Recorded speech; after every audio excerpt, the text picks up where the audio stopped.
하나님께서 오늘 이 시간에 우리에게 주시는 말씀은 로마서 10장 9절에서 15절 말씀입니다. 내가 만일 내 입으로 예수를 주로 시인하며 하나님께서 그를 죽은 자 가운데서 살리신 것을 너의 마음에 믿으면 구원을 얻으리니 사람이 마음으로 믿어 의에 이르고 입으로 시인하여 구원에 이르느니라.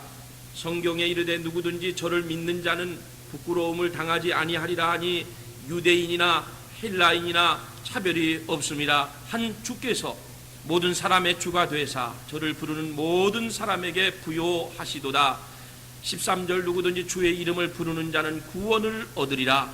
그런즉 저희가 믿지 아니하는 이를 어찌 부르리요 듣지도 못한 이를 어찌 믿으리요 전파하는 자가 없이 어찌 들으리요 15절 보내심을 받지 아니하였으면 어찌 전파하리요 기록된 바 아름답도다. 좋은 소식을 전하는 자들의 발이여 함과 같으니라. 복음을 전해야 하는 이유. 하나님 고맙고 감사합니다. 참 사랑이 무엇인지 우리에게 찬양을 통해서 교훈을 주셨습니다. 말씀을 듣겠사오니 우리의 마음이 열렸사오니 주신 은혜 잘 받을 수 있도록, 받을 그릇이 준비될 수 있도록, 옥토가 되도록 우리의 마음밭을 하나님 갈아주시고 또 주시는 말씀을 하나님의 말씀으로 잘 듣고 은혜 받는 시간이 되게 하여 주옵소서. 예수님 이름으로 기도드리옵나이다. 아멘. 우리 옆사람하고 할렐루야 한번 인사합시다. 어떤 사람이 아주 낡은 집 한 채를 구입을 했습니다. 이유는 새 집을 사고 싶은데 돈이 부족했고 또 자기가 건축업에 손을 대고 있기 때문에 헌 집을 싸게 사서 수리해서 쓰면은 큰 돈을 벌 수 있겠다고 생각하기 때문입니다. 그래서 흐뭇한 마음으로 헌 집을 하나 구입을 했습니다. 근데 막상 자기가 수리하기 위해서 낡은 부분을 제거하다 보니까 너무나 집이 오래되었기 때문에 하나 고치면 또 한 군데가 삐그덕거리고 또 그 부분을 또 손을 대서 고치면은 또 다른 부분이 또 삐그덕거리고 균형이 맞질 않고 문제가 있기 때문에 하나하나 손을 대다 보니까 나중에 시간이 지나서 보니까 기둥만 남았더라는 거죠. 근데 그 남아있는 기둥조차도 나중에 보니까 몰골이 앙상해서 그 기둥도 시간이 오래돼서 제대로 쓸 수 없는 그러한 기둥이었다는 겁니다. 그래서 결국은 그 남은 기둥까지도 하나도 남김없이 헐어야 했다고 합니다. 자기 머리를 굴려서 수리해서 좋은 이익을 보려고 했는데 더 많은 손해를 보게 되었다고 하는 얘기입니다. 결국 집을 처음부터 새로 지어야 했다는 겁니다. 실수를 안 하려고 절대 손해를 보지 않으려고 시작을 한 일인데 또 실수했다고 더 많은 손해를 보았다고 후회하는 이런 일을 경험했습니다. 여러분, 우리가 신앙생활을 하면서 다시 한번 깊이 생각해 봐야 될 것은 정말 그동안의 나의 노력이나 나의 수고나 나의 열심들이 과연 하나님 앞에 올바랐는가 하는 것입니다. 여러분들이 이런 부분들을 깊이 생각하지 않고 신앙생활을 한다면은 제가 조금 전에 말씀을 드린 것처럼 결국은 헌집 사서 수리하다가 보니까 결국은 모두 다 헐어버려야 하는 이러한 아픔을 겪어야 할지 모르기 때문입니다. 생각을 해야 돼요. 내가 지금 어느 부분이 무너졌는지 어느 부분이 보수가 필요한지 여러분들이 점검을 해야 된다는 것입니다. 한번 따라 합시다. 바로 알고 믿읍시다. 바로 알고 전합시다. 바로 알고 삽시다. 여러분, 제가 오늘의 말씀의 요약을 이렇게 주보 사이에 줬습니다. 거기 뭐라고 그랬냐면 믿는다고 해도 알고 믿어야 합니다. 바로 믿는 것, 바로 아는 것, 바로 사는 것이 중요하다. 왜냐하면요, 우리가 사람들을 만나서 이제 복음을 전하고 신앙에 대한 이야기를 하다 보면은 정말 때로는요 말도 안 되는 소리를 하는 사람들이 종종 있습니다. 모두가 그래요. 오래 믿은 사람은 오래 믿은 사람대로, 또 처음 믿는다고 하면 처음 믿는 사람대로 다 자기 나름대로의 생각이 있다는 겁니다. 그것이 베이직에 깔려 있어요. 자기의 생각, 자기의 주장, 또는 자기의 견해, 이걸 우리가 개똥철학, 자기 철학이라고 그래요. 대화가 깊어지다 보면은 처음에는 믿음이 좋은 것 같은데, 성경을 좀 아는 것 같은데, 만나서 신앙적인 도움을 받고 싶어서 교제를 하고 대화가 깊어지다 보면 어떤 결론에 이르게 되면 참 사람이 엉뚱하다 하는 이런 결론에 이를 때가 있다는 겁니다. 우리가 믿음 생활하면서 참 엉뚱하게 신앙생활하는 사람이 참 많다는 겁니다. 전봇대 이야기 아십니까? 저 시골에 생전 학교 문턱을 밟아보지 못한 그 친구가 살고 있었습니다. 교육을 못 받은 거예요. 글자를 모르는 거예요. 글자를. 자존심이 있어가지고 글씨 모른다고 절대 안 합니다. 근데 어느 날 어떤 사건으로 인해서 둘이 떨어져 있어야만 되는 그런 시간이 온 겁니다. 한 1년을 떨어져 있다가 한 사람은 서울 가서 살고 한 사람은 저 또 다른 지역에 살다가 1년 만에 다시 만난 겁니다. 시골에서. 무슨 얘기 하겠어요? 만나가지고 그동안 어떻게 지냈냐고 이러니까 나는 그동안에 놀지 않고 열심히 한글을 배웠다고, 글자 배웠다고 서로 자랑하는 거예요. 테스트하고 싶잖아요. 알고 싶잖아요. 둘이 이제 등산을 간 거죠. 동네 산을 오르면서 얘기를 주고받습니다. 가면서 궁금한 거예요. 서로가 저 사람이 한글을 얼마만큼 깨우쳤을까 궁금했어요. 가다 보니까 저 전봇대 하나가 보이는데 거기에 빨간 글씨 세자가 써 있는 거예요. 그러니까 한쪽에서 아는 사람이 친구한테, A가 B한테, 야, 너 저기에 저게 써 있는 글씨가 무슨 글자인지 아냐? 그 글자가 빨간 글씨 뭐겠어요? 전봇대에 불조심 있는데 물어보니까 그 친구가 모른다 소리는 안 하고 세 글자거든요. 빨간 글씨거든요. 그 산에 뭐라고 돼 있게 전봇대 위에 붙어 있으니까 자기 생각에 전봇대다. 그래서 전봇대 이렇게 했다는 거죠. 어리둥절한 거예요. 이 친구가 불조심인데 전봇대라고 한 거죠. 당황을 했나 보다. 더 걸어갔습니다. 가다 보니까 거기에 네 글자가 써 있는 거죠. 두 번째 전봇대. 산불조심. 궁금한 거예요. 이번에 또 물어본 거죠. 야, 저 글씨가 무슨 글씨니? 그 사람이 또 전봇대. 그냥 간 거예요. 긴장해서 그랬겠지. 세 번째 전봇대 자나깨나 불조심이 써 있는 거죠. 빨간 글씨로. 그러니까 물어보니까 이 친구가 마지막 가서 자존심을 굽히지 않고 저게 무슨 글씨냐 하니까 저거는 마지막 전봇대 그랬다는 거죠. 이 사람이 잘한 거는요, 내용을 아는 게 아니라 글자 숫자 맞춘 거예요. 글자 숫자가 맞았다고 이 사람이 바르게 대답한 게 아니잖아요. 그래서 우리가 신앙생활 하면서 신앙생활을 잘한다는 게 뭐예요? 말씀에 근거한 신앙생활하는 것이 참 중요하다는 거예요. 자기의 생각이나 자기의 감정이나 자기의 개똥철학 중심으로 자기의 의지를 중심으로 신앙생활하는 거, 이렇게 20년 30년 믿어봤자 변화된 게 뭐예요? 시간만 갈 뿐이지. 글자 수만 맞는다고 모양새만 예배드리는 모습이 나온다고 그게 진정한 그리스도인이라고 말할 수 있느냐는 겁니다. 성경은 하나님이 우리 인간을 사랑하시는 그 사랑의 내용으로 가득 차 있습니다. 성경은 사랑으로 가득 차 있어요. 저는 그것을요, 사랑에 대해서 여러 가지 해석을 하지만 아가페 사랑이니 뭐냐 하지만은 한마디로 얘기하면요, 가장 쉬운 말로 하나님의 사랑은 파격적인 사랑이다. 백화점에 가시면 한국의 파격적 세일이다. 빅세일이라 그러는데 이게 파격적인 세일이죠. 하나님의 사랑은 그냥 사랑이 아니에요. 파격적인 사랑이라는 겁니다. 어디서 그것을 알 수 있느냐? 오늘 여러분이 로마서 10장에 읽은 말씀에 보면 하나님의 사랑은 파격적인 사랑이다. 무엇 때문에 그러느냐? 9절과 10절 말씀에 첫 번째, 우리가 믿기만 하면 영생, 구원을 주시기 때문입니다. 믿기만 하면.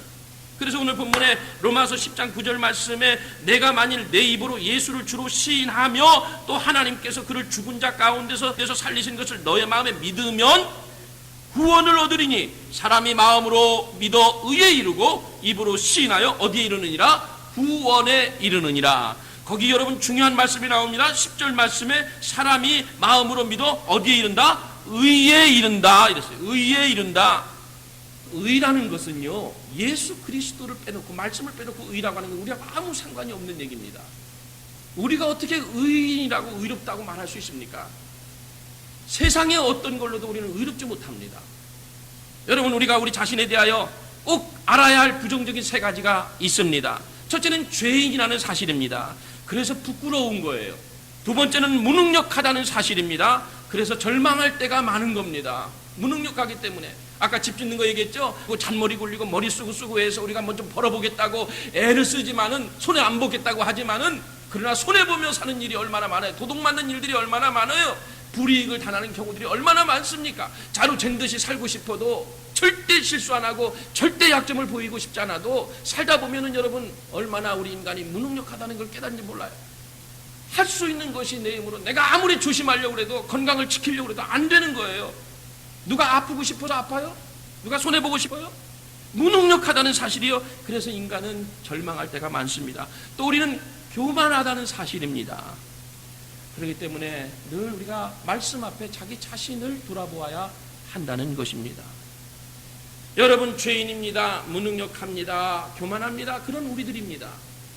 중요한 것은 이 모든 것을 덮어주시는 분이 계시다는 사실이에요. 감춰주시는 분이 있다는 사실이에요. 바로 하나님이십니다. 할렐루야. 진홍같이 붉은 죄, 먹빛보다 더 검은 죄, 이런 것들을 우리가 믿기만 하면 다 기억하지 않으시, 하나도 기억하지 않으시겠다. 얼마나 놀라운 사실이에요. 9절 말씀에 네 마음에 믿으면 구원을 얻고, 10절 말씀에 마음으로 믿어 의에 이르고, 믿으면 그랬어요. 믿음. 여러분, 우리가 믿음으로 구원을 받습니다. 믿음으로 의를 얻습니다. 의를 얻는다는 얘기는 하나님의 자녀가 된다, 천국 백성이 된다, 그 얘기예요. 천국 영주권, 시민권을 얻는다, 그 얘기입니다. 우리가 뭐 다른 일을 잘해서 그런 게 아니에요. 그래서 그만큼 신앙생활하면서 믿음이 중요한 겁니다. 믿음의 능력이 이토록 대단한 겁니다. 베드로전서 1장 9절 말씀에 믿음의 결국은 곧 영혼의 구원이다 그랬어요. 한번 따라 합시다. 믿음의 결국은 곧 영혼 구원이니라. 믿음의 결과가 영혼 구원에 이른다는 얘기입니다. 베드로전서 1장 9절 말씀이에요. 여러분, 우리가 영혼을 구원하는 일은, 영혼이 구원을 받는 일은 착하다고 되는 게 아니에요. 선행을 한다고 되는 게 아니에요. 양심적으로 도덕적으로 산다고 되는 게 아닙니다. 자선사업을 많이 한다고 구원받는 게 아닙니다. 이건 다 열매들이에요. 열매들입니다. 구원의 유일한 열쇠는 믿음밖에 없음을 믿습니다. 할렐루야.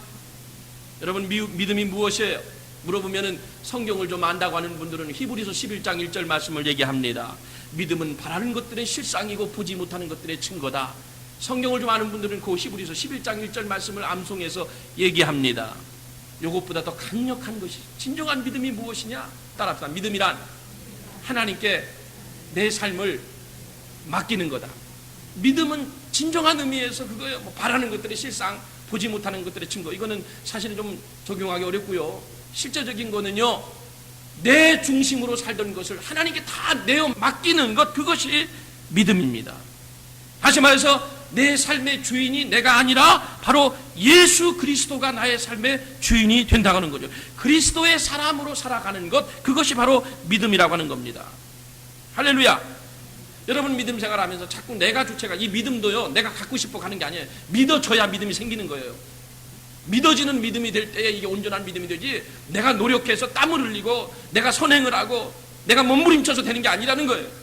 믿어지는 믿음이 정말 하나님이 주시는 믿음이고, 이 믿음조차도 하나님이 주셔야 우리가 믿음이 생긴다는 겁니다. 내가 믿으려고 하고 내 힘으로 하려고 하니까 가다가 자꾸 넘어지고 실족하고 교회를 떠나고 말씀을 잊어버리고 내팽개치고, 내가 믿으려고 하니까 그렇게 되는 거예요. 내가 믿으려고 하니까. 주님이 주어가 되고 나는 목적어가 되는 거, 그것이 믿음이에요. 근데 우리는 신앙생활 거꾸로 하잖아요. 내가 주어예요. 주님이 목적어예요. 주님이 나를 위해서 해주셔야 돼요. 그래야 살아계신 주님이죠. 나를 도와주지 않으면, 내게 응답하지 않으면, 나를 기분 좋게 안 해주시면 그 주님은 죽은 주님이고 죽은 신앙이고 다 그냥 헌신짝 버리듯이 버려버리고 마는 거예요. 이게 왜냐? 내가 주인이 됐기 때문에 그래요. 믿음 생활 한다고 하지만은. 그래서 믿음이라는 건 뭐냐면 다 맡기는 거죠. 내 기업도 맡기고 자녀 교육도 맡기고 내 지식도 맡기고 내 건강도 맡기고 내 생명도 맡기고 그리스도의 사람으로 살아가는 것이 진정한 믿음이라고 하는 것입니다. 프린트문에 나누는 것처럼 믿기만 하면 구원을 얻습니다. 옛날이나 지금이나 인간에게는 몇 가지 욕구가 있습니다. 먹는 것, 자유로운 것, 사랑받고 사는 것, 오래 사는 것이 그것입니다. 이게 인간의 4대 욕구라고 그래요. 보통 여러분, 먹는 것은요, 땀을 좀 흘리면 돼요. 먹고 살 수 있어요. 자유로운 것 내가 누리면 됩니다. 사랑받고 사는 것, 이것도 가능해요. 그러나 오래 사는 것, 여기서 말하는 오래 사는 것은 무조건 육신적으로 장수하는 것을 말하는 게 아니고 영생을 말하는 것, 영원히 사는 것, 육신의 삶으로 끝나지 아니하고 영원히 사는 것, 영생, 구원, 이것은 오래 살려면 예수를 믿어야 한다는 것입니다.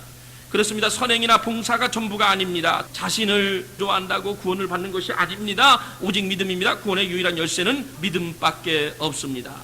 얼마나 수지 맞는 거, 파격적인 은혜 아닙니까? 내가 헌금을 얼마해야, 목적을 달성해야 주시는 구원이 아니에요. 뭐 성경 시험을 봐서 몇 점 이상 돼야, 평균 몇 점 이상이 돼야 구원을 주시는 게 아닙니다. 하나님의 은혜고 믿기만 하면 구원을 주십니다. 믿으시기 바랍니다. 얼마나 쉽습니까? 얼마나 파격적인 사랑입니까? 파격적인 은혜입니까? 두 번째 11절 말씀에 누구든지 저를 믿는 자는 뭐를 당하지 않는다? 부끄러움을 당하지 않는다.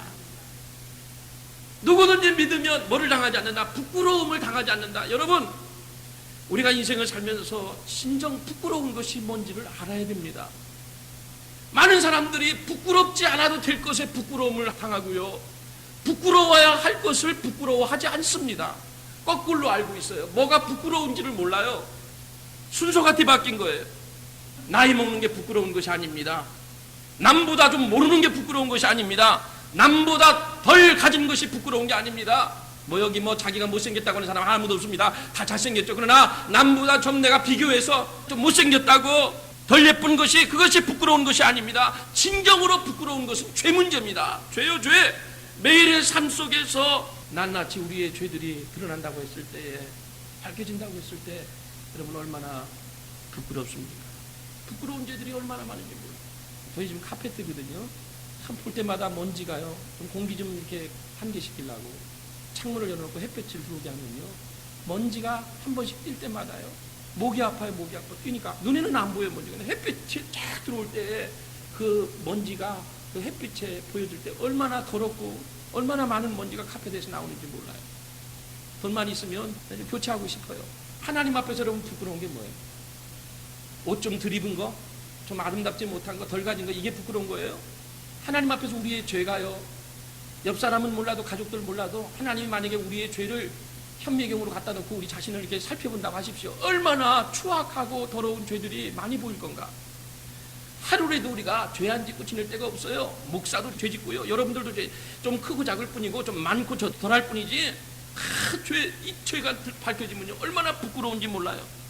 그런데 주님께서 우리의 이런 죄들을요 하나도 기억지 않으시겠다, 덮어주시겠다는 거예요. 히브리서 8장 12절 말씀에 내가 저희 불의를 긍휼히 여기고 저희 죄를 다시 기억하지 아니하리라 하셨느니라 그랬어요. 요한일서 1장 9절 말씀에도 만일 우리가 우리 죄를 자백하면 저는 미쁘시고 의로우사 우리 죄를 사하시며 모든 불의에서 우리를 깨끗게 하실 것이요, 예레미야 33장 8절 말씀에 내가 그들을 내게 범한 모든 죄악에서 정하게 하며 내게 범하여 행한 모든 죄악을 사할 것이라. 요한일서 2장 12절 말씀, 자녀들아 내가 너희에게 쓰는 것은 너희 죄가 그의 이름으로 말미암아 사함을 얻을 것이다. 요한일서 1장 7절 저가 빛 가운데 계신 것 같이 우리도 빛 가운데 행하면 우리가 서로 사귐이 있고 그 아들 예수의 피가 우리를 모든 죄에서 깨끗하게 하여 주실 것이라. 고린도후서 5장 17절 말씀 저는 너무나 좋아하는데 그런 종 누구든지 그리스도 안에 있으면 새로운 피조물이라. 이전 것은 지나갔으니 보라 새 것이 되었다. 할렐루야. 여러분 새 것을 얼마나 좋아합니까? 누구든지 이전 것은 지나갔으니 그리스도 안에 있으면 보라 새 것이 되었다고 하나님 말씀으로 선포하십니다. 정말입니다. 정말이에요. 하나님이 선포하시는 거예요. 네가 어떤 죄를 졌든지 내 앞에 고백하면 사해준다고 말씀합니다. 이것이 바로 하나님의 은혜입니다. 우리의 부끄러움을 덮어주신다는 거예요. 얼마나 감사해요. 파격적인 은혜잖아요. 파격적인 사랑이잖아요. 저지른 죄가 많은데 용서해 주시겠다는 거예요. 덮어주시겠다는 거예요. 부끄러움을 당치 않게 하시겠다는 겁니다. 세 번째, 여러분 12절 말씀인데 우리가 믿기만 하면 우리를 부욕해 하시는 하나님이십니다. 12절 말씀에 유대인이나 헬라인이나 차별이 없음이라 한 주께서 모든 사람의 주가 되사 저를 부르는 모든 사람에게 부요하시도다. 이 부요는요 꼭 물질적인 그런 부요만이 아니에요. 영적으로 풍성한 삶을 사는 거예요. 우리 아버지는 양으로 생명을 얻게 하고 더 풍성히 주시는 하나님이심을 기억하시기를 바랍니다. 우리 아버지는 부자예요. 부유하십니다. 근데 하나님의 자녀들이 맨날 쪼그라들고 짜증내고 불만투성이로 살면 아버지와의 관계가 집을 나가 있는 상태든지 아버지를 자기 아버지로 모시지 않으니까 불만이 있는 거예요. 우리가 다 받지는 이 땅에 살면서 하나님이 주시는 그 100% 다 받을 수는 없지만은 그냥 믿음 안에서 우리 아버지 부자라 이거 느끼고만 살아도요 사람마다 받는 양이 다르지만 내가 깨닫고 알고 사는 거 중요해요. 비록 힘들게 살지만은 우리 아버지는 부자다. 양으로 생명을 주시고 얻게 하고 풍성하게 베푸시는 하나님 아버지시다. 여러분 이거 얼마나 우리 하나님은 부요하게 하시는 하나님이시다. 그래서 13절 말씀입니다. 누구든지 주의 이름을 부르는 자는 구원을 얻으리라. 그런즉 저희가 믿지 아니하는 이를 어찌 부르리요? 듣지도 못한 이를 어찌 믿으리요? 전파하는 자가 없이 어찌 들으리요? 그랬어요. 여러분이 오늘 예수님 앞에 나오고 복음이 여러분에게 심겨진 것도 과거에 어느 때인가 누군가가 여러분에게 복음을 전해준 사람이 있기 때문에 여러분 예수 믿게 된 거 아닙니까? 뱃속에서부터 믿고 나왔나요? 누군가, 저희 가정은요, 제가 말씀드렸잖아요. 6남매 놓고 어릴 때 아버지가 일찍 돌아가셨는데 우리 어머니가 자살하려고 하다가 옆집 친구가 붕괴한다고, 대전의 대동장로교회라고 하는데 아주 독실한 집사님이셨어요. 어머니 친구예요. 어머니가 아버지가 갑자기 돌아가셔가지고 충격을 받으셨는데 6남매를 어떻게 키워요? 내 친구가 붕괴하니까 한번 와보라고. 옛날에 붕괴하면 3일 하잖아요. 지금도 그렇지만은 첫째 날, 둘째 날 초청을 했어요. 어머니가 못 간다고 세 번째 날까지 와서 붙잡고서 교회 한 번만 다 가자고, 한 번만 가자고 하도 그냥 사정을 해가지고 우리 어머니가 충격 중에 그래도 친구가 부탁하니까 그래서 따라갔던 것이 마지막 날 세 번째 날 하나님의 은혜를 교회에서 받은 거죠. 어머니에게 복음이 심어진 거예요. 그러면서 어머니가 교회를 나가면서 자녀들이 주일학교에 출석하고요. 그런 그분이 있기 때문에 한 가정에 아들들이 다 목사가 됐잖아요. 복음이 누군가가 심어준 사람이 있기 때문에 오늘 우리가 이 시간까지 온 것이죠. 그러니까 전하는 자가 없으면, 오늘 말씀이 그러잖아요. 14절 말씀에 저희가 믿지 아니하는 자를 어찌 부르리요? 듣지도 못한 이를 어찌 믿으리요? 전파하는 자가 없이 어찌 들을 수 있겠느냐? 여기 예수 믿으면 구원을 얻고 영생을 얻고 부끄러움을 당하지 아니하고 부요함을 경험하게 되는 거 우리나 알지. 아직까지 이러한 놀라운 파격적인 하나님의 사랑과 은혜를 모르고 생활하는 사람이 얼마나 많습니까? 누군가가 전해야 된다는 거예요. 전하는 자가 없어 어떻게 들을 수 있겠느냐는 거죠. 주일학교 때 불렀던 찬송이나 한번 같이 보시죠. 예수 믿으면 기쁨을 얻으리로다. 로고 예수 믿으면 기쁨을 얻으리로다. 나를 믿는 자는 성령의 이름과 같이 그 배에서 생수의 강이 흘러나리. 나를 믿는 자는 성령의 이름과 같이 그 배에서 생수의 강이 흘러나리라. 기도합시다. 하나님, 나를 믿는 자는 기쁨이 충만하고 부욕해 되고 구원 얻고 영생 얻고 놀라운 축복들을 주시는데 우리에게 들을 수 있도록, 깨달을 수 있도록, 전할 수 있도록 은혜를 덧입혀 주시옵소서.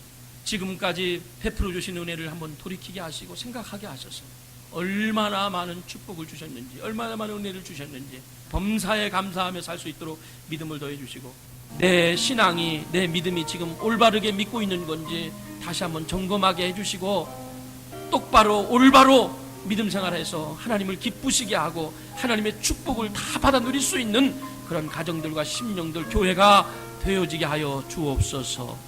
예수님 이름으로 기도드리옵나이다.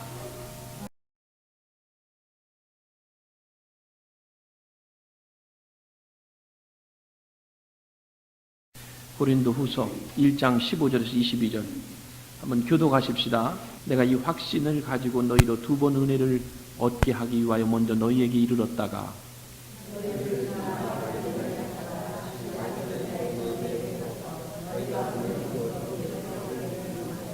이렇게 경영할 때에 어찌 경홀히 하였으리요? 혹 경영하기를 육체를 쫓아 경영하여 예하고 아니라 하는 일이 내게 있었겠느냐?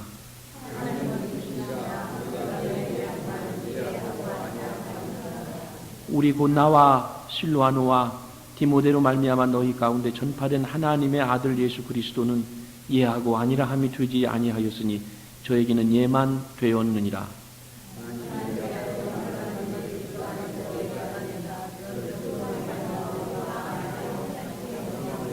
21절입니다. 우리를 너희와 함께 그리스도 안에서 경고케 하시고 우리에게 기름을 부으신 이는 하나님이시니. 22절 다 같이 저가 또한 우리에게 인치시고 보증으로 성령을 우리 마음에 주셨느니라. 아멘. 오늘 말씀의 제목은 따라합시다. 내가 받은 상처에도 불구하고. 그 다음 빠졌는데요. 그래도 사랑해야 됩니다. 저는 지난 한 주간 동안에 저의 지나온 신앙의 발자취를 점검해보고 우리 교회 생활을 하고 있는 사람들의 신앙의 모습을 한번 점검해보면서 결국 우리가 신앙생활을 잘하려면 또 믿음의 길을 계속 가려면 먼저 사람을 품는 일이 중요하다.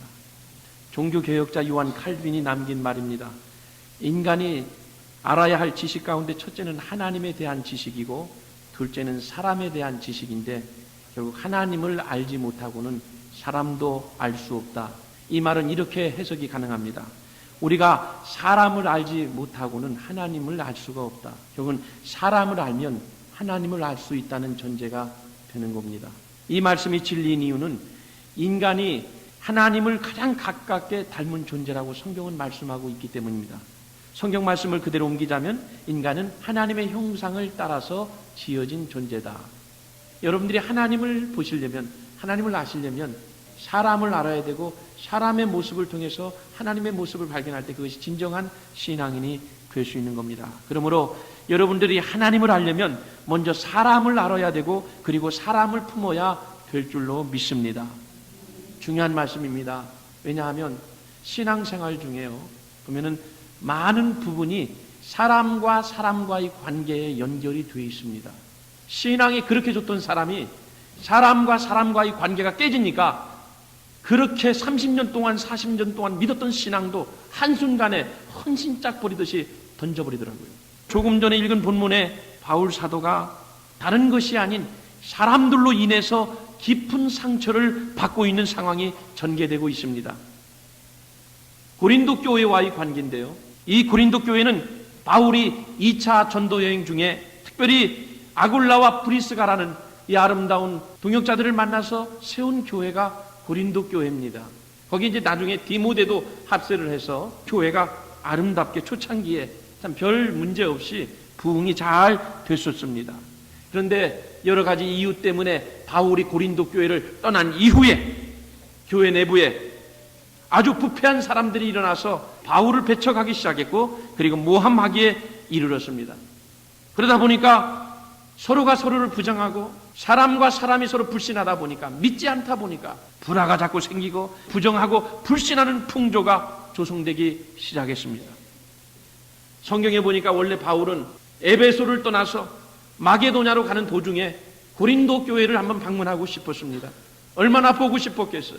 그리고 또 돌아오는 길에 마게도냐에서 원래 계획을 고린도를 들려서 갈 때도 들리고 올 때도 들려서 사랑하는 교우들을 보고 싶었어요. 교회가 어떻게 부흥되고 있는지 궁금했었습니다. 그런 고린도를 방문할 계획을 세워놓고 있었는데 가만히 듣지 않으니까 고린도 교회 안에서 내분이 일어났어요. 사람들이 자기를 배척합니다. 사람들이 자기를 질타하기 시작해요. 안 좋은 소리들이 들려옵니다. 그래서 성경에 보니 바울이 고린도 교회를 방문하려고 했었는데 그 계획을 보류하고 연기하기 시작했습니다. 이 소식이 고린도에 다시 전해집니다. 마음이 아파서 고린도 교회 방문하는 것을 접어뒀는데, 연기시켰는데, 그런데 많은 사람들이 바울이 고린도에 들리지 않는다는 방문 계획이 취소되었다는 이 얘기를 듣자마자 바울을 기다리던 많은 사람들이 그럴 줄 알았어. 약속을 어기는 사도 어떻게 그런 약속을, 그런 계획을 취소할 수 있어. 그나마 바울을 기다리던 사람들이 지탄하고 규탄하는 그런 운동이 일어나기 시작했습니다. 한자성어에 진퇴양난이란 말이 있어요. 무슨 말씀이죠? 앞으로도 못 가고 뒤로도 갈 수 없는 앞뒤가 꽉 막힌 상태입니다. 가자니 그렇고 안 가자니 그렇고 바울이 지금 그런 심정에 있는 겁니다. 이 소식을 듣고 바울이 얼마나 가슴 아픈 배신감을 느꼈겠어요. 목회자는 목회자로서, 성도들은 성도들끼리 신앙생활 하다 보면 이렇게 가슴 아픈 배신감을 느낄 때가 있다는 겁니다. 어떤 권사님이 주일 예배를 지나고 너무나 며느리 때문에 하도 속이 상해서 하도 안 돼가지고 그래 교회 가자, 교회 가서 기도하자. 그래서 가방을 싸들고 성경책 들고 그냥 대낮에 교회로 왔어요. 와서 보니까 큰 예배당 안에 껌껌한데 저 앞에 젊은 집 여집사가 기도를 하고 있는데, 기도를 하는데 소리 내서 주여 100불만 주세요. 100불이 필요합니다. 하도 시끄럽게 떠드니까 이 권사님이 뒤에서 앞으로 걸어 나가서 지갑을 쭉 꺼내더니 100불짜리 꺼내가지고 그 여집사 주여 100불 주세요. 그러니까 그 손에다 100불을 딱 쥐어줬던 거예요. 그러니까 이 여집사가 그냥 껌껌한데 누가 팍팍 쳐주는데 눈 뜨고 보니까 100불짜리가 쥐어졌거든요. 그러니까 할렐루야 하면서 그냥 응답받았다고 뛰쳐나갔어요. 근데 가만히 생각하니까 이상하거든. 이게 자기가 100불 달라고 기도했지만 100불이 정말로 손에 쥐어진 거예요. 그래서 밖에 나갔다가 다시 이상하다. 그래서 들어와서 가만히 보니까 저 앞에 자기가 앉았던 자리에 어떤 자기가 잘 알고 있는 권사님의 앞에서 기도하는데 그 기도 그 다음 내용이 기가 막혀요. 하는 말이 뭐냐면, 주님 이제부터는 좀 제 말 좀 들어보세요. 기도하는 사람 시끄러우니까 100불 줘서 내보내고, 하나님 이제부터 좀 내 말을 들어달라는 겁니다. 권사님이. 교회에서도 그렇고 신앙생활 하면서 사람들이 목회 가운데 생기는 모든 문제가 자기 얘기를 들어달라는 거예요. 자기 얘기. 이 자기 얘기를 안 들어주면 큰 문제가 발생해요. 오늘 여러분, 우리가 바울을 통해서 배워야 될 사실이 온 정성을 다해서 고린도 교회에 개척해 놓고 그렇게 은혜를 끼치고 사람들이 비판을 해서 교회를 떠나서 멀리 가 있고 선교 여행을 다니는데 잊을까 했더니, 또 방문할까 했더니, 그전에도 그렇고 지금도 그렇고 사람들이 비판하기 시작하고 오해하기 시작하고 깊은 배신감을 느낀 거예요. 그런데 여러분, 바울은 그럼에도 불구하고 불신이나 부정의 늪에 빠지지 않았습니다. 오히려 이를 넘어서서 그리고 그리스도의 사랑으로 담대하게 하나님의 말씀을 선포하는 것을 볼 수 있습니다. 여러분, 12절 볼까요? 바울이 자기 신앙을 고백하고 있는 것을 봅니다. 우리가 세상에서 특별히 너희에게 대하여 하나님의 거룩함과 진실함으로써 하되 육체의 지혜로 하지 아니하고 하나님의 은혜로 행함은 우리 양심에 증거하는 바니 이것이 우리의 자랑이라. 오직 우리가 읽고 아는 것 외에 우리가 다른 것을 쓰지 아니하노니 너희가 끝까지 알기를 내가 바라는 것은 너희가 대강 우리를 아는 것 같이 우리 주 예수 그리스도의 날에 너희가 우리의 자랑이 되고 우리가 너희의 자랑이 되는 것이라. 고린도 교인들이 자기를 왜곡하고 오해하고 핍박하고 있기 때문에 전하는 말이, 방문하지 않았지만 편지를 통해서 자신이 그 전에 교회를 개척하면서 복음을 증거할 때에 간사함으로나 그런 사람들을 속이는 꾀, 일종의 꾀로 목회한 게 아니고 그렇게 복음 전하지 않고 진실함과 거룩함으로 목회를 했고, 또한 어떤 이익을 위해서도 아니고 하나님의 은혜로 성령의 능력을 의지해서 말씀을 증거하는 삶을 살았다고 설명하고 있습니다. 그러면서 자신을 비난하는 그 무리들을 향해서 나는 너희가 나의 자랑이 되기를 원하고 나 또한 당신들에게 여전히 자랑스러운 존재가 되기를 원합니다. 이렇게 고백하고 있습니다. 참 멋진 고백이에요. 나는 너희가 나의 자랑이 되기 원하고 나 또한 여러분에게 영원히 잊지 못할 사랑하는 존재로 기억되기를 그렇게 원합니다. 말하고 있습니다.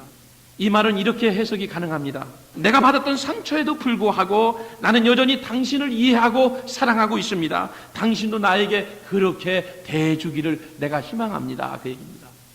따라하세요. 받은 상처 크지만, 저한테 하시면 안 돼요. 받은 상처 크지만, 옆 사람 또 보면 안 돼. 이게 오해가 될 수 있어요. 여러분이 상처를 받았던 그 사람을 향해서 해야 돼요. 받은 상처 크지만 이해하고 사랑할 테니 저에게도 그렇게 대해주세요. 중요한 말이에요. 신앙생활 가운데 내가 받은 상처가 있지만 그럼에도 바울처럼 내가 당신을 사랑하고 이해할 테니 당신도 나에게 그렇게 대해달라는 부탁입니다. 어떤 분이 그래요. 목사님, 그런 말씀 하지 마세요. 내가 매번 속는데, 그렇게 손해가 막심한데, 이제까지 내가 당하고 살았는데 내가 받은 상처가 큰데 어떻게 그렇게 할 수 있느냐, 그겁니다. 여러분, 그럼에도 불구하고 인간을 신뢰하고 긍정적이며 적극적인 삶을 살 수 있는 그 원인과 이유가 무엇입니까? 내가 받은 상처가 크지만 바울은 아니다, 그럼에도 그 상처의 절망의 늪에 빠지지 아니하고, 그럼에도 내가 당신들을 이해하고 사랑합니다. 당신들 나를 그렇게 대해주십시오 라고 고백할 수 있었던 그 용기와 동기가 어디에 있었느냐, 그 얘기예요. 그렇게 할 수 있는 세 가지 이유가 있습니다. 바울이 오늘 본문을 통해서 내가 상처가 크지만 그러나 그럼에도 사람을 이해하고 사람을 상대하고 사람을 피하지 않고 사람을 용서하고 받아줄 수 있는 그 이유가 무엇입니까? 세 가지로 오늘 본문에 바울이 말씀하고 있는데, 첫째로 우리가 그렇게 할 수 있는 이유는, 따라합시다, 하나님의 신실하심 때문이다. 신실하신 하나님이 우리 안에 계시기 때문입니다. 성경의 17절 말씀 볼까요? 이렇게 경영할 때에 어찌 경홀히 하였으리요 혹 경영하기를 육체를 쫓아 경영하여 예하고 아니라 하는 일이 내게 있었겠느냐. 육체를 쫓았다, 이건 뭐냐? 가장 쉬운 우리말로 바꾸면은 본능대로, 기분대로 그 얘기예요. 바울이 사역을 할 때에, 교회를 섬길 때에 자기의 본능대로, 기분대로, 육체대로 그렇게 하지 않았다는 겁니다. 이어서 18절 말씀에 보면 하나님은 미쁘시니라 우리가 너희에게 한 말은 이해하고 아니라 함이 없노라. 하나님은 어떠시다고요? 하나님은 미쁘시다고요. 미쁘시다는 말에 가장 근접한 말은 신실하신 하나님이시다. 하나님은 신실하시다 그 얘기예요. 바울이 두 가지 원칙을 가지고 사람을 대했습니다. 특별히 아까도 읽었지만 12절 말씀 보십시오. 우리가 세상에서 특별히 너희에게 대하여 하나님의 거룩함과 진실함으로 대한다. 바울은 사람들을 만나서 교제할 때에 하나님의 진실함과 거룩한 사람들과 교제했습니다. 또 두 번째 12절 말씀에 보면 육체의 지혜로 하지 아니하고 무엇으로? 하나님의 은혜로 사람들을 대했다는 겁니다. 하나님의 은혜로 대했다. 그 이유가 뭐예요? 자기 자신이 하나님께 그런 존재로 사랑을 있기 때문에 그렇게 고백한 거예요. 사랑을 경험해 본 사람이 그런 사랑을 고백할 수 있는 겁니다. 하나님께서 바울이 생각할 때 자기 자신을 그렇게 은혜 가운데 만나주셨, 이걸 알기 때문입니다. 하나님께서 자신을 은혜 가운데 인도해 주셨고, 은혜 가운데 자기를 만나주셨고, 은혜 가운데 자기를 대해주시는 그 인격적인 하나님, 거룩함과 진실함으로 다가오시는 그 하나님을 기억하고 바울이 고백한 내용입니다. 어디나 그런 일이 다 있지만은 모임을 갖고 회의할 때 보면 그런 사람이 있어요. 아무 말 하지 않고 있다가 꼭 손들고 하는 말이 법대로 합시다. 법대로 합시다. 이런 사람들이 있어요. 회의를 진행할 때 이런 사람 때문에 참 골치를 많이 썩습니다. 근데 어떻게 그걸 대처하냐면요. 목사님이 대부분 그래요. 법대로 합시다 하는 사람이 있으면요. 불러다 그래요. 하나님께서 당신이나 나를 만약에 법대로 대해 주셨다면 우리는 벌써 지옥에 가 있을 처지에 있습니다. 하나님이 만약에 저와 여러분을 법대로 대해 주셨다면요, 오늘 우리가 이 자리에 있을 수 없습니다. 법의 잣대를 가지고 하나님이 우리의 생활을 점검한다고 생각해 보세요. 이 자리에 있을 사람 하나도 없어요. 저는 하나님을 개인적으로 만나고 나서 참 하나님 앞에 감사한 것 중에 하나가요, 구원받는 길을요 쉽게 열어놓으셨다는 거. 이게 참 은혜가 돼요. 사도행전 16장 31절 말씀에 주 예수를 믿으라. 그리하면 너와 내 집이 구원을 얻으리라. 예수 믿고 구원받는 게 어렵습니까? 쉽습니까? 구원의 길이 어려워요? 쉬워요? 쉬워요. 쉬워요. 너무 쉬워요. 여러분 가끔씩 아프실 때 병원에 가시죠? 그러면 의사 선생님이 처방전을 주시죠? 보통 몇 가지예요? 기본이 한 6, 7가지는 기본이에요. 보통 많이 나오는 게 뭐예요? 의사가 처방전을 내릴 때 매운 음식, 짠 음식 먹지 말고, 또 그 다음에 여러분 많이 듣는 얘기 있잖아요. 육류 먹지 말고, 인스턴트 음식 피하고, 심한 운동 피하고, 되도록 정신적인 그런 아픔이나 충격은 피해라. 스트레스 받는 거 이거 피하라 이랬는데, 사실은 병원 갔다 와서요 7가지 일주일 내내 기억하다 스트레스 받는 사람이 많아요. 제일 힘든 게 뭐냐면 꼭 약을 줘주는데 누가 만들어놨는지 모르겠어요. 꼭 식후 30분, 식전 30분은 그냥 밥 먹기 전에 먹고 그냥 조금 있다가 밥 먹으면 되는데, 이 식후 30분을 지키기가 굉장히 어려워요.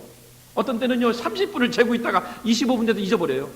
그러다가 1시간, 2시간 그냥 지나버려. 어떤 때는 못 먹고 지날 때가 있어요. 이 식후 30분이라는 단어가 그렇게 지키기 너무 어려워요. 그러나 지켜야 돼. 왜? 자기의 건강을 위해서 그렇게 의사가 내려준 처방이기 때문에 좀 솔직히 따라가기 힘들지만 7가지, 10가지 그 처방전 따라갈 때 내 건강이 유지될 수 있는 겁니다. 이거 무시하면요 병이 재발되는 거예요. 만약에 하나님께서 우리가 구원받는데 이것처럼 10가지, 20가지, 예를 들면 야 너희들 교회 올 때 참새 한 마리, 양 한 마리씩 잡아서 구약시대처럼 그렇게 하고 성전에 올 때 손을 다 씻고 성경을 암송하고, 뭐 방글라데시 사람들은 지금도 그런데 보니까 하루에 7번씩 어느 곳에 있든지 구원받으려면 납작 엎드려가지고 궁뎅이를 하늘로 쳐들고 절을 하는 거 하루에 7번씩 반드시 해야 신이 자기들을 구원해 준대. 그렇게 해야 구원이 있는 것처럼 신앙생활하는 사람들이 많아요. 그런데 하나님은요 너무너무 쉽게 구원의 길을 열어주셨어요. 누구든지 믿으면 영접하면 하나님의 백성이 되고 구원받는다. 할렐루야.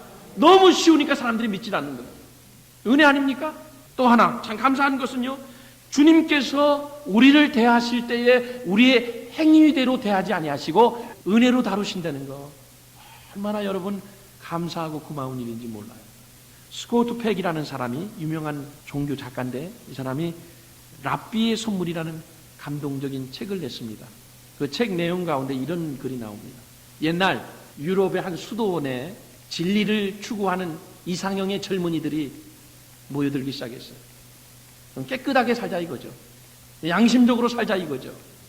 그래서 좀 거룩하게 살기 원했던 젊은 청년들이 세계 각지에서 유럽의 한 그 수도원으로 모여들기 시작했습니다. 그런데 모여서 공동생활을 하다 보니까 사람의 마음속에 있는 더러운 것들이 하나하나 드러나기 시작했어요. 거짓말도 하고요, 뺏어먹기도 하고요, 속이기도 하고요, 사기도 치고요, 그런 것들이 보여지기 시작했어요. 그러면서 사람들끼리 점점 갈등이 증폭되기 시작했습니다. 서로 간에 불신이 싹트기 시작합니다.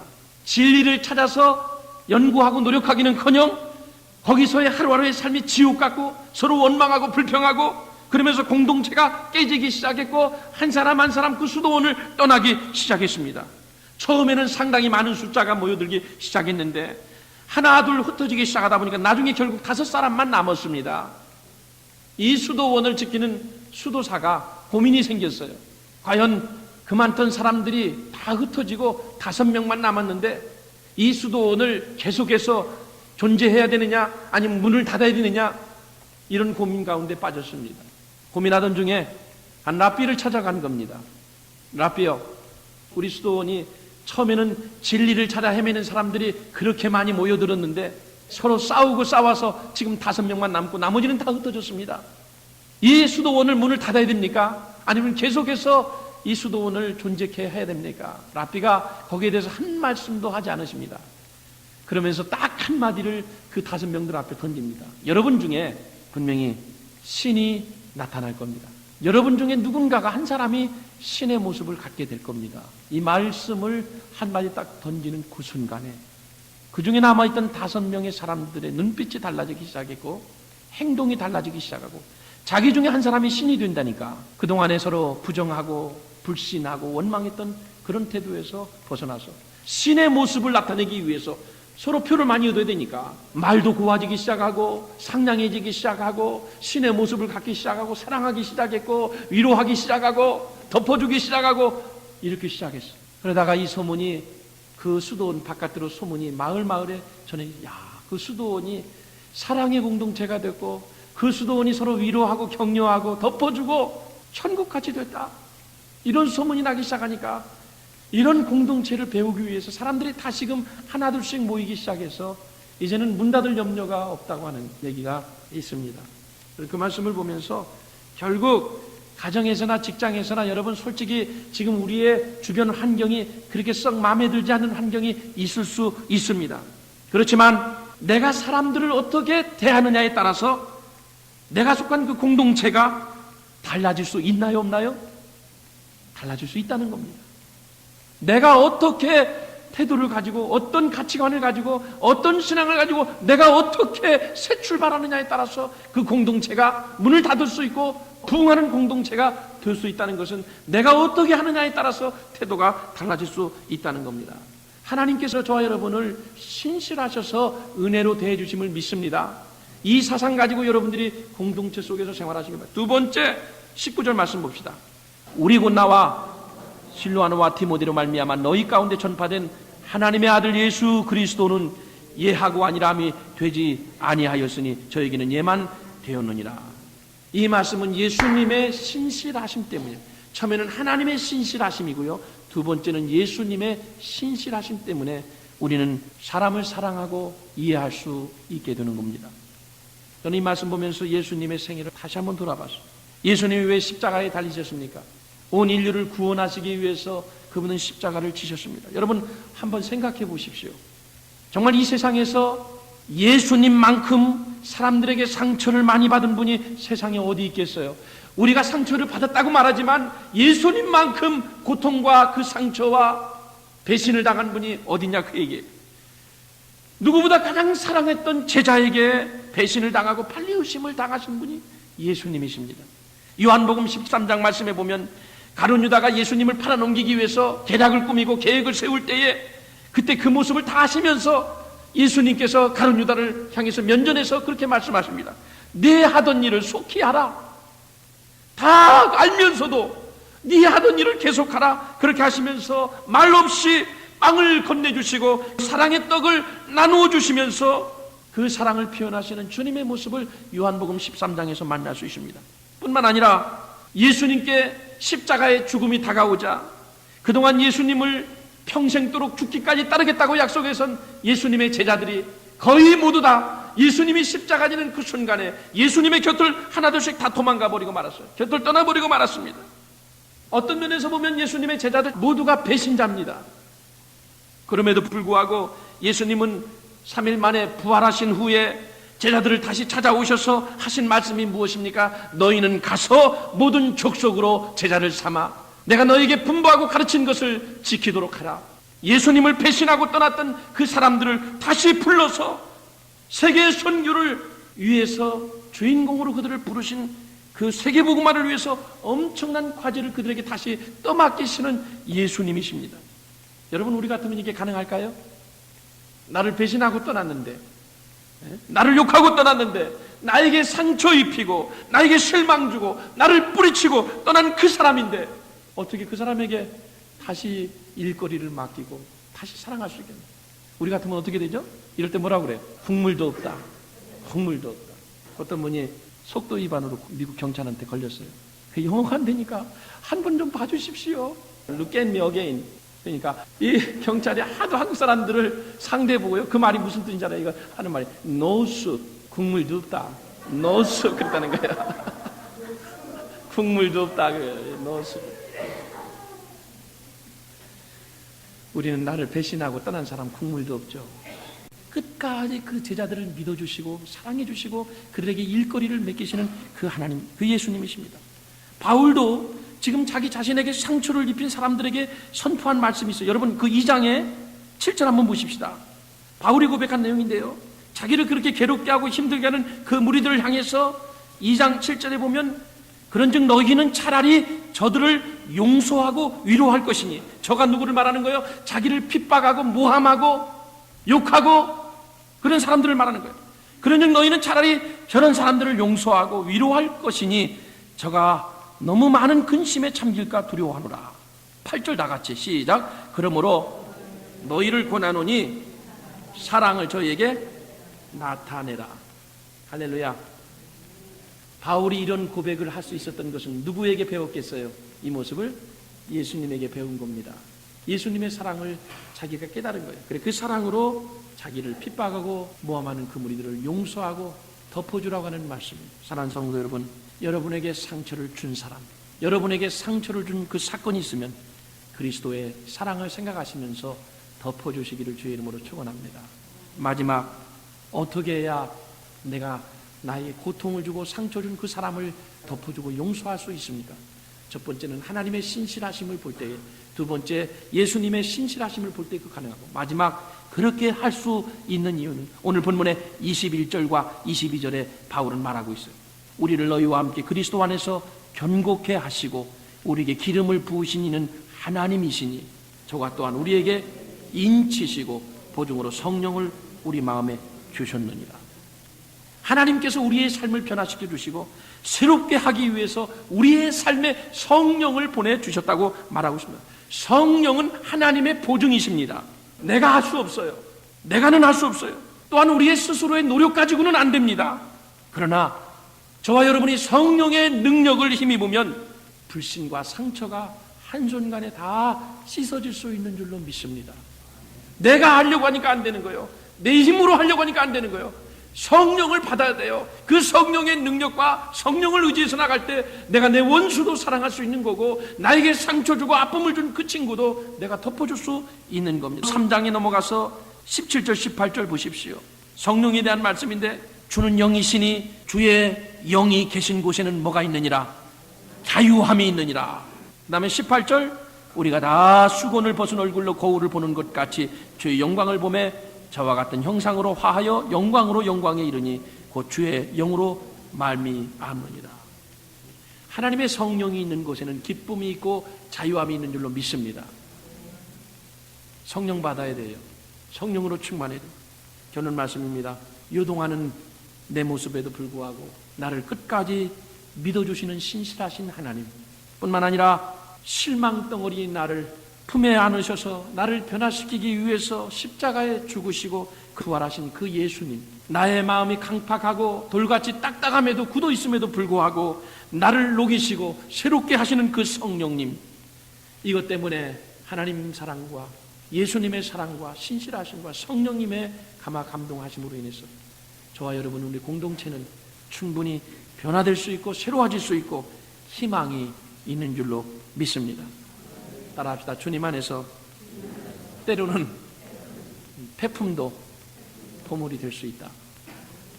놀라운 말이죠. 쓸모없는 인간이지만 그러나 주님 안에서는 폐품도 보물이 될 수 있는 게 주님의 사랑입니다. 주의 사랑이 임하면 이 모든 게 가능한 거예요. 할렐루야.